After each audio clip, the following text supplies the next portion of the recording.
it's very striking that pornography is a part of so many of these crime scenes that the police find. And then, finally, I think this is very important, we actually have the testimony of lots of men who have committed sexual abuse.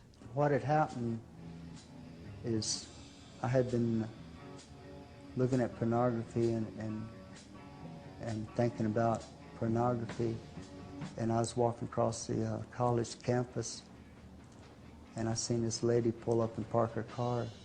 So I got in her car and hid out in the back of her car, and then when she came back out, I came up over the back seat and put a knife to her throat. I had these images in my mind of the girls that I had seen in the magazines, and I forced this woman to perform oral sex on me, which I had seen being done in the magazines. I had a real vivid image of the girls had smiles on their faces and stuff like that. And when, even though the woman that I was raping was crying, to me, I had these pictures implanted in my mind, and I didn't see the pain and the anger and the hate that I was putting her through. All I could see was these smiling faces. There's more current research that shows that even the pornography that doesn't involve violence, not the so-called aggressive pornography, but the objectifying pornography, the Playboy and Penthouse kind of pornography, that also changes men's attitudes in a very negative way towards women and their willingness to act out violence on women. It wasn't really hardcore pornography, but it was, I think it was like Penthouse. I remember I was trying to get my victims to enjoy it like I was. Give them the mindset, well, look how good this is. Doesn't this look good? I felt like it gave me a little bit more ability to do a little more explicit acts with my victims than if I wouldn't have had it. To prolong the assault, yeah, I remember that. That it did prolong a lot of the assaults. I'll bring them over and we can look at them. It made it more intense. Think you'd like that? A lot more intense. It made it more violent, too. Violent in the way I didn't care. I didn't care what I did to anybody. We know from research in 12 cities all across America that the sex crimes and violent crimes increase significantly in the area where these sex shops go in, adult bookstores, X-rated theaters, etc. Violent crime in America against women is at epidemic proportions. The molestation rate of children is at epidemic proportions. My brother-in-law always had pornographic books.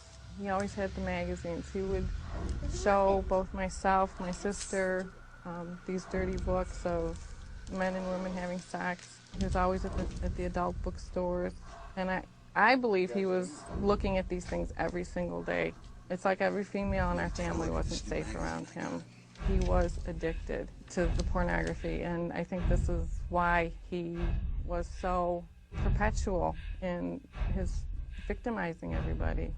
I think that my brother-in-law thought I was equivalent or would respond in the same way that the women on the pages of the pornographic magazines, the way that they looked, that they were erotic or aroused or enjoyed it. And I think he firmly believed that I welcomed his advances towards me, that I wanted him to touch me, that I would really enjoy it once he was able to get his hands on me.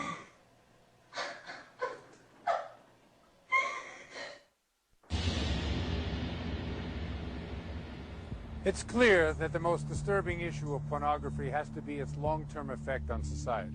And if you think that pornography is too prevalent now, well, just wait. Virtual reality, digital delivery systems, interactive TV, they are all on the horizon. Currently, we have millions of young men consuming hardcore pornography on a daily basis. As they get older, how is this going to affect their relationships with women? And the larger question, how will it affect the community? What will the future hold for women who are raised in a society where they are dehumanized by a multi-billion-dollar pornography industry. An industry that portrays them as sexually aroused by humiliation, exploitation, and molestation. As a child, I just hid out inside myself.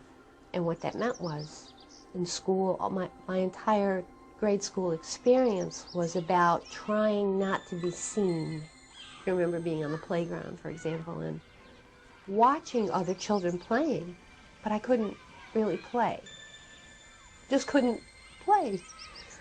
The assumption for me, and I'm not alone, is that I was so bad, I was so tainted, that I couldn't let anybody know. As a society, we have yet to reach a consensus regarding the effects of pornography, or what we should do about it. On the other hand, the pornography industry isn't waiting around for our verdict. They will continue to mainstream their products into our communities. They will continue to wield more social and political power with their enormous profits. They will continue to disavow any responsibilities for harm caused by their actions.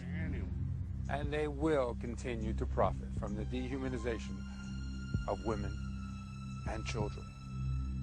Already 1 out of every 4 women are sexually abused by the age of 20. What's that worth? What are the consequences if we continue to allow pornography to saturate our communities and influence our children?